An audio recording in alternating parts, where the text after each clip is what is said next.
Elevator Systems, Bowen Family Systems Theory in brief for a life of learning. Welcome to Elevator Systems, where we look at ideas and concepts from Bowen Family Systems Theory in brief and understandable ways. Today we are looking at Bowen theory and marriage, and Katie and I are so pleased to have Phil Klever joining us today. Phil has applied Bowen theory in his clinical practice and his personal life over most of his adult life. He has tested Bowen theory hypotheses in his, did we establish 20-year, 25-plus year longitudinal family research study. He is a member of Dr. Daniel Papero's postgraduate research seminar, the Bowen Theory Journal Club, and the Bowen Center's Research Committee. He's the fifth of 6 children from an Iowa farm family, the father of 2 sons, and in his second pair-bonded relationship. So Phil, welcome. Can you give us your elevator pitch on what makes Bowen theory a useful perspective on marriage? Yeah, I think there's so much that could be said, but the elevator speech I go to, one of the things Bowen said, I think it's a fascinating quote, that fusion reaches its greatest intensity in the marriage relationship.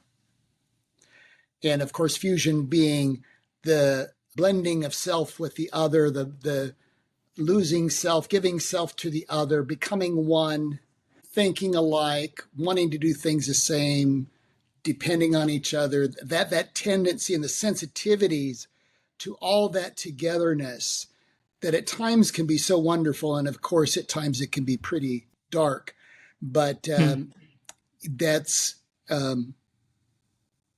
I just think that's a good quote. Yeah. Thanks. Yeah.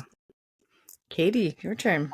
All right. So the thing that I want to bring to this episode is thinking about the multi-generational process. So I think that it's really important when looking at marriage or thinking about marriage. I think I often look at these episodes as when I'm sitting across from clients or thinking about my own relationships, is being aware of others in the family and looking at the patterns in the relationships that exist throughout the family system. Not like what did the relationships look like? I think it's deeper than that. How do they look like when they're in a room with their family? So if you have a person you're thinking of being your partner, what do you notice? How do they organize their life? How do they manage work, money, parenting? How has that worked? Where are the sensitivities? How open is the system to talking about some of these topics? What are expectations? I think that was what I was thinking about in this process of forming a marriage. I think I was thinking in this episode of more forming a marriage and how people join the family, and just knowing the anxieties of that multi-generational process will be useful to you, because I think a little bit of what Phil started with is they'll show up in your marriage. I think that is one of the places where these things will show themselves. Yeah.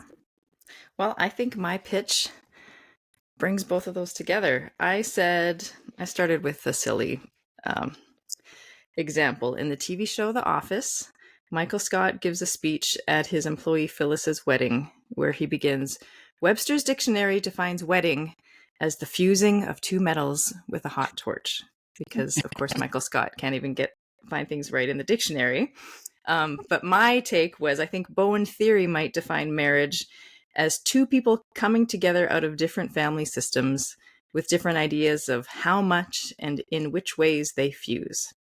So the how much might show up in individuality and togetherness, the concept of differentiation, and the ways people fuse can be this multi-generational pattern. The relationship patterns the family has used. Was conflict okay? Was distance the norm? Did one person get blamed? Another person always taking charge?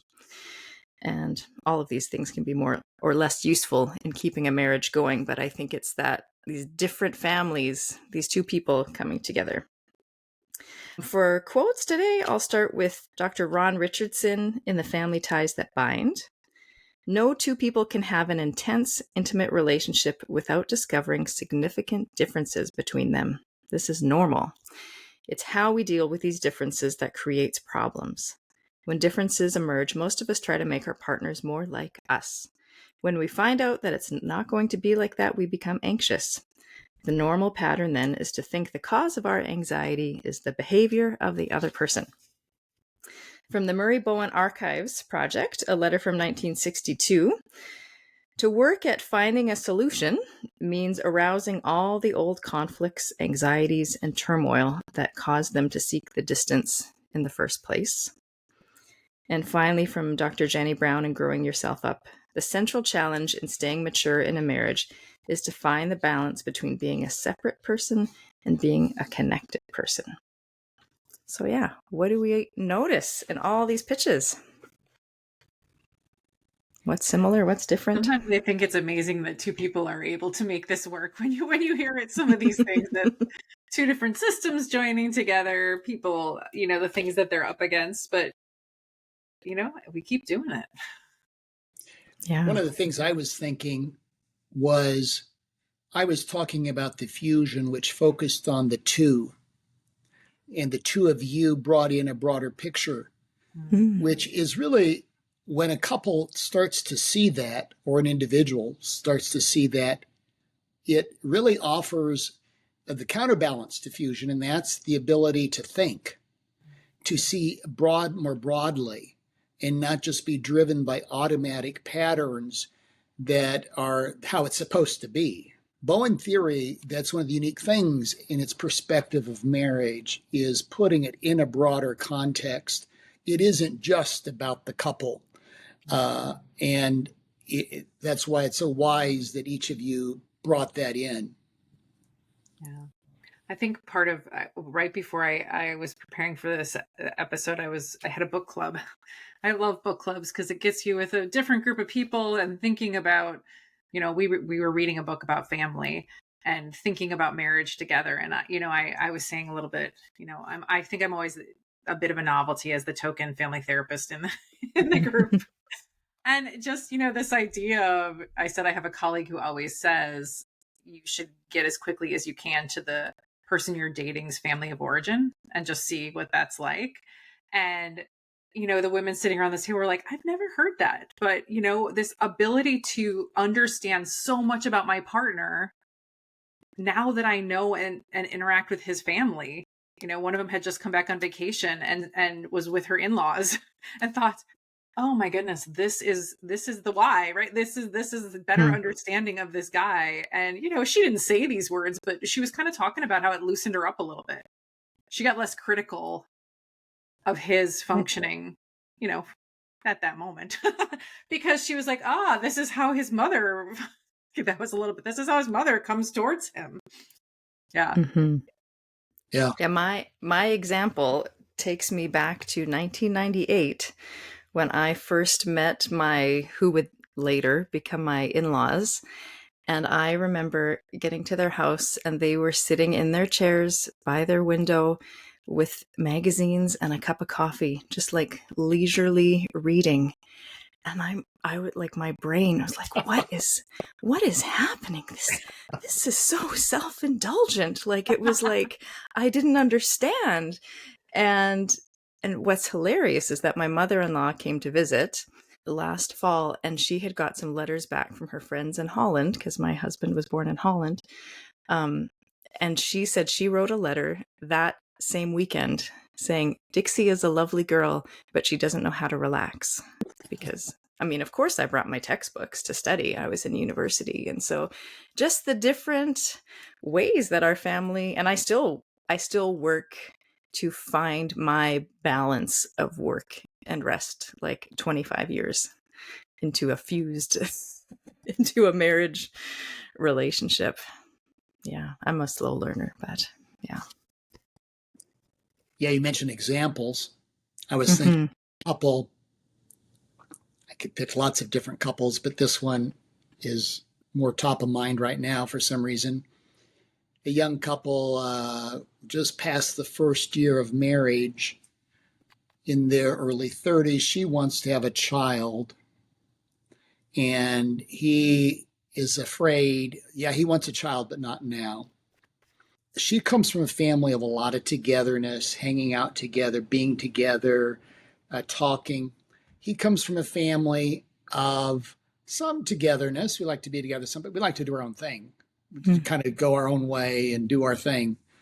And of course, they manifest that in the marriage. And when there's any kind of tension, she moves toward him more, and and so she's bringing up He says, she brings up having a kid every day. And she says, well, he won't have sex with me. He just, when I bring up having a kid, he just kind of gives me a blank stare. And so her probably somewhat anxious, eager pursuit contributes to his pullback, shutdown. His shutdown, pullback scares her, of course, as well. They each have their anxiety. And she asks more because, you know, we need to talk about this. I mean, you're not having sex. You're not talking with me. How are we going to have a baby? And so they're off and running. And I just thought it's just a classic example. One could pick money or household responsibilities or on and on. But this is their current emotional issue that we all have. We all have these things. And they're just hoping they can change the other one to be like they need him to be. Right. Yeah. Such a good reminder of it's not about maybe the thing that you're fighting about, but it's about those processes and the way you manage underneath that classic, you know, pursue, avoid. Yeah. Katie. I was thinking about, I often describe it to couples when I break down those things as like the dance between you, you know, how do you learn your predictable response of when, I think dancing is useful. Like when you step on someone's toe, do you just never go in that direction again? Do you never make that move? Or, you know, do you push back on the other? And I think, you know, I get interested, Phil, when you sit with couples and you trace that process, you know, I was thinking about one of the things you said in your pitch about defining a self and fusion. How do you talk with couples about, I'm gonna put you on the spot. How do you talk with couples about that idea of finding your own self or not losing self or holding on to self? Yeah, just various ways. One way I address it is just to say that, and I'll give sometimes the theoretical, the conceptual idea that marriages tend to do better, in my experience, when there's some balance between being able to say what you think and feel what you want, and you're equally interested in what the partner is thinking and feeling, that you're able to pull that off. Or I will do it in my questions, like this man, why can you tell me more about your thoughts about not having sex? Well, she does, and she does that, and then she wants this, and she wants that. And I said, well, can you tell me more of what you want? Yeah. Well, she wants this, and I said, but what about your sexual feelings? When you feel sexy, what do you do? Do you have an idea how often you'd want sex? I mean, as you know, your sexual appetite. So in those questions, I'm bringing it from the other focus back to, and just to the question, hoping to teach him a little bit of something, maybe, or activate the self in him. Yeah. Right. That's so useful. Thank you. I heard this quote from the Kansas City program, is thinking Bowen used to say, how the heck do you get people interested in themselves? And I do think when you're working as a Bowen theory coach, this is a lot of the effort, is to really just sit with people and try and think about how they get interested in themselves. Because it's in a marriage, especially, I mean, you're right there constantly focused on the other person. I just think it's some heavy lifting. Yeah. How do you do that, Katie? You know, I like to draw. Like, so I find, and I always joke that I don't know if I'm visual or I just think better that way, but I have really found it a resource for myself and others to, you know, track some of that and then just get interested at the different phases of, you know, what part of that was your own thinking and what part of it was responding to the other. I think when I was like in graduate school, I heard this statistic that said we only actually listen to people for like 20 seconds or something before we I don't even know if it was that long before we start surmising. It's been so useful to my own marriage, that fact. I will just plug in here because I think it's a real discipline to say and watch how quickly do I go out of hearing my partner before I'm either thinking of my rebuttal or thinking even what do I think about this, you know? And so I think that there's some usefulness in just slowing the process down and outlining it. That's one of the things, of many that I find useful. I think what you just described is a measure of cutoff. That what's a person, it's not always easy to track, but what's a person's ability to be present, to listen, to hear the person, and or to be aware of self. And I remember when I was younger and working on cutoff, I started to notice more after about a day of being at home. It was like a film came over me. I really just couldn't even listen. I wasn't able to listen. I wasn't able to tune in anymore. And I didn't have a way to describe that until I knew Bowen theory. Bowen theory gave me a framework to have an idea of what was going on. You talk about listening for 20 seconds. And what is that we tune out, or a person, or they don't even tune into themselves. They have no idea what they're thinking or feeling, which is a cutoff with self. Yeah, that's been my work, I think, the past year. Is I know that I think differently than my husband or my kids or my parents maybe, but then my brain turns off and it's like I can't get over the anxiety of there is a difference in what I think, but I just so that I've been working on it. There's a lot of like I statements happening in my world. This is how I see it. But it's been a workout, because my default is to lose my thoughts because I know that it's going to be different. Yeah. I feel like we have you here, Phil, and so my question is to ask a little bit about this research that you've done with families over the years. I'm personally chewing a lot lately on the idea of individuality and togetherness. And so, that would be where my question was headed. In this research, how did you find that balance, or what did you learn about families and marriages? Yeah, there's variation, of course, is one of the things. It's a good question. I've been looking at this a long time, at the variation in families and the nature of the marriages in the families.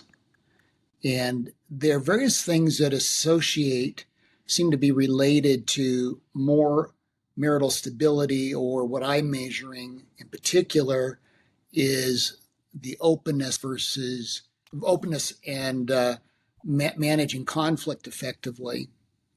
And couples that have higher levels of difficult conflict and or less openness, there are various things that are associated with that. One is they have less goal effectiveness, generally. Not all. These are never perfect one-to-one relationships, but they're statistically significant nevertheless, even though the associations are somewhat small to at most medium. So that's one, which I think is measuring. We used to talk about individuality and togetherness.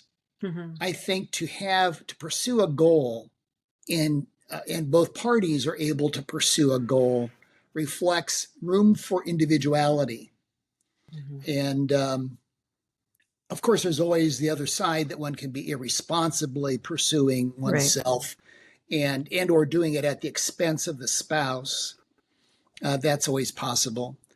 Another is cutoff, and there are various measures of the degree of emotional reactivity in the multi-generational relationships between the participant and the family. One is when participants are the primary target of their parents' worry, they're going to have more trouble. Yeah. And if you're not, then you're going to tend to have less. Those are all tendencies. And then the broader network you have contact with, you guys were talking about the multi-generational family. This all fits in with that. When there's some openness, that's a part of the emotional diet of the couple. And then, of course, it's just natural to do that more so in the family, versus when there's not. I'll be careful if it's tense, or I'll whatever. The other thing that I found interesting about couples and the variation in the difficulty in the marriage was that it went two different ways. One way was if you have a low symptom marriage, you get along well, deal with conflict effectively, the husband and wife will probably not have too many symptoms, and the kids will generally do well. At the other end, if you're a couple that has high level of marital conflict and distance, the couple will both tend to have more symptoms, and the kids will also tend to have more problems. And then you have the mid-range, which fits that. So there is a correlation between the marriage and those ways that the family manages tension. Having said that, there are the exceptions that Bowen explains. There's the couple that has a cozy marriage, but they're both overweight, infertile, and depressed. Or you have the couple on the other end who has a high conflict marriage. They're distant. She has an affair. They stay together, and the kids are doing great. Yeah. So there are those examples that I find interesting. And so there is some variation in where the tension goes and how it's managed.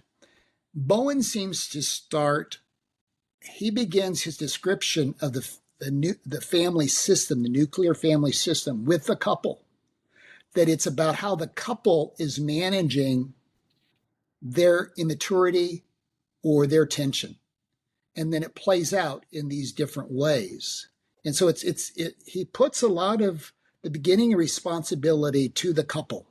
And of course, there are some exceptions, I think, that are interesting too. There are families that don't start with a couple much. Yeah, you have the sperm and the egg, but maybe he's hardly involved. And maybe the primary attachment is the mother and her mother. Mm-hmm. Or the mother and another friend, or so that's not the rule. That's not the majority of families in our society. But I think it's good to be flexible in how we think about this. Yeah. Putting the responsibility on the parents is not the same as blame. Right. No, it isn't like it's their fault. It's just right. It's just how it unfolds. Yeah. And I think this, these examples you've given, so many, are so useful to just have a different way of thinking about how people get caught in different relationships. I think that's what I observe in my clinical work. And, I think I've told you this, Phil, but you wrote an article for the Family Systems Forum, and I appreciated this comment that you made about, Bowen theory allows us this lens to see where tension can land in different places in the system, and who's to say what is the better place, right? If you have a conflictual marriage and the kids kind of get off scot-free, is that better than if you have a really distant marriage where they're really focused on the kids? I think that has been a really useful question for my brain, is to just be observant of when to stay objective. And because that's very unusual in the world of marriage research. Marriage research is looking at the couple, and does a couple get along? Are they stable or not? Bowen theory, just what you said, and the example I just gave too, if you have a couple that has a lot of tension, kind of unstable, but the kids are doing really well, they're thriving pretty well, what about that marriage? And Bowen actually had a bias about this.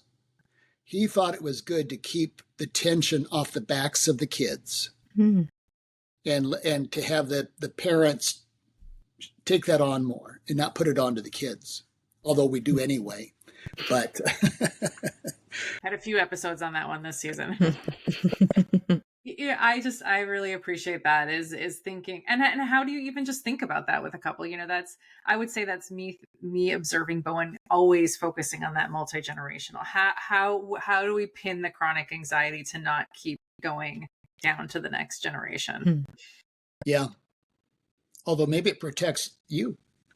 Yeah, good question. Good thought.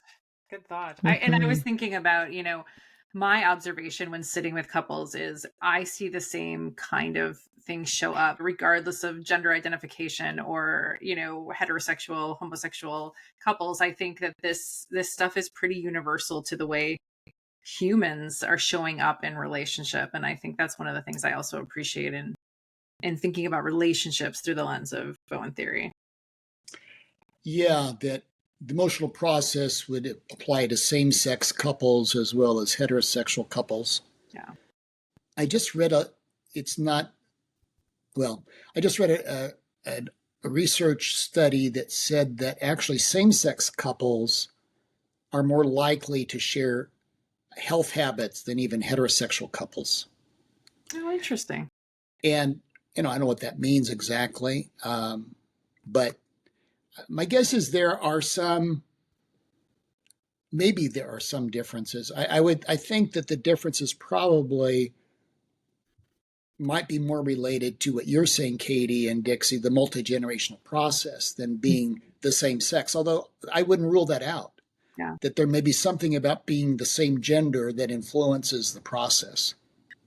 I just went to a behavioral neuroendocrinology conference a little while ago that was way over my head, but I was really struck and have added it to explore more in my own thinking about just this awareness that biologically there are different things going on for men and women. And I think that has to impact, they're thinking about it from a hormone perspective, right? Neuroendocrinologist is like hormonally, there are different things that are going on, which are setting off different things in the brain and in our physiology. And I think that has to show up in relationship. I mean, that would be a part of us looking at the system.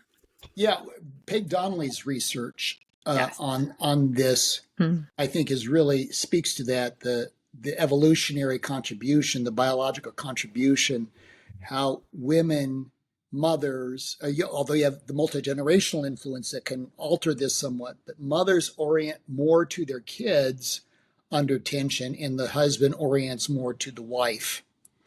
And the woman also will orient to other females. And so that's a gender difference. Yeah.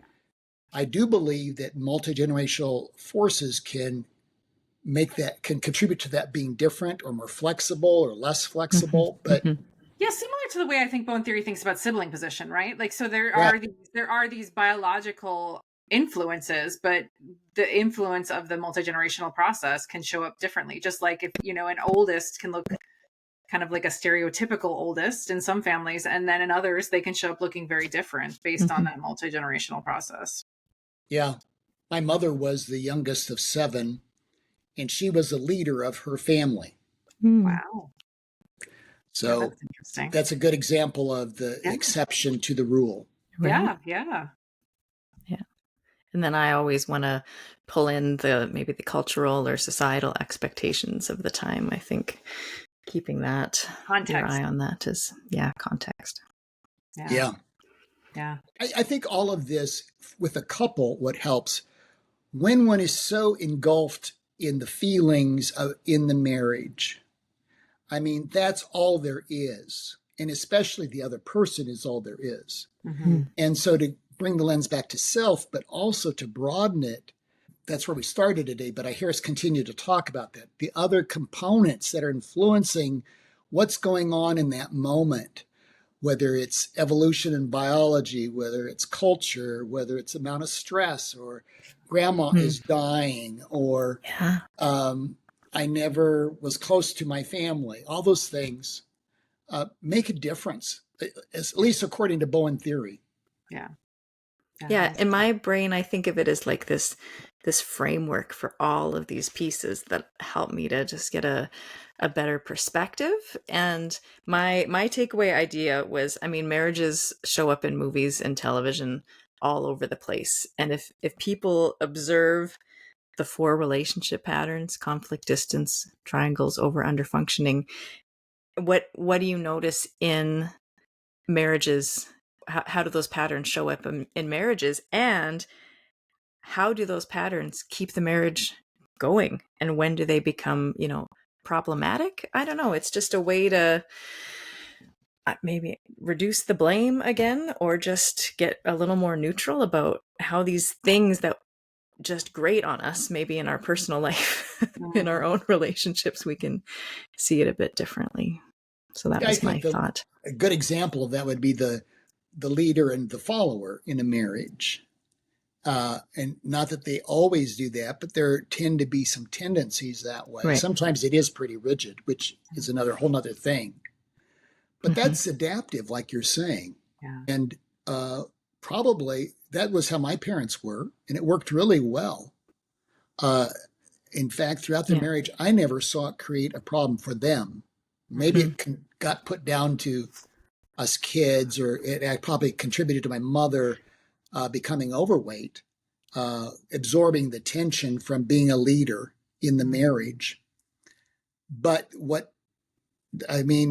it works until it doesn't. When there's more tension, the leader tries to take on more and more and gets overwhelmed, or the follower falls apart more. And so what was adaptive, to your point, Dixie, seems suddenly not to be so adaptive. Yeah. Right.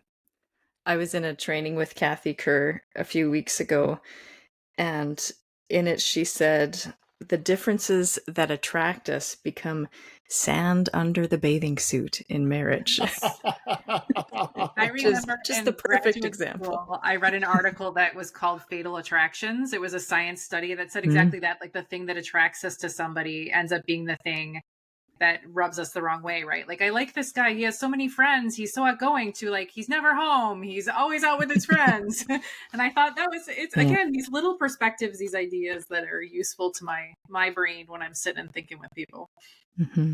Yeah. Phil, and where do those particular sensitivities come from? Yeah. Phil, do you have a takeaway? A takeaway?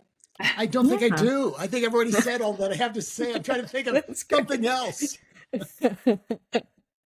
I had written down that I didn't say is so my takeaway is going to be I'm going to suggest a movie for people to go watch. The Story of Us. It's an older movie with Bruce Willis and Michelle Pfeiffer, and I think if you want to think about a marriage, it gives such a great snapshot of a relationship across time that has challenges and the resources and the ways they get up against things. There's a great scene where they're in their bed with both their parents. In their heads but they're literally in the bed, like talking about, and I think it's such a beautiful scene about how our multi-generational process can get in our heads and show up in the bedroom, like in the bedroom of, that turns, Phil's story today about that can turn things differently and shut things down there. So there's my little assignment. If you have nothing to do, go check out The Story of Us, and just get interested in your multi-generational process. The women at my table at my book club appreciated that, thinking about the family of the person you're married to. I have a takeaway. All right. Perfect.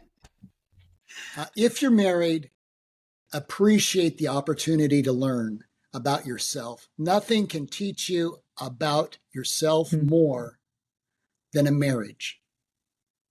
That's my opinion. Yeah. About yourself. Yes. Yeah. That's a great one.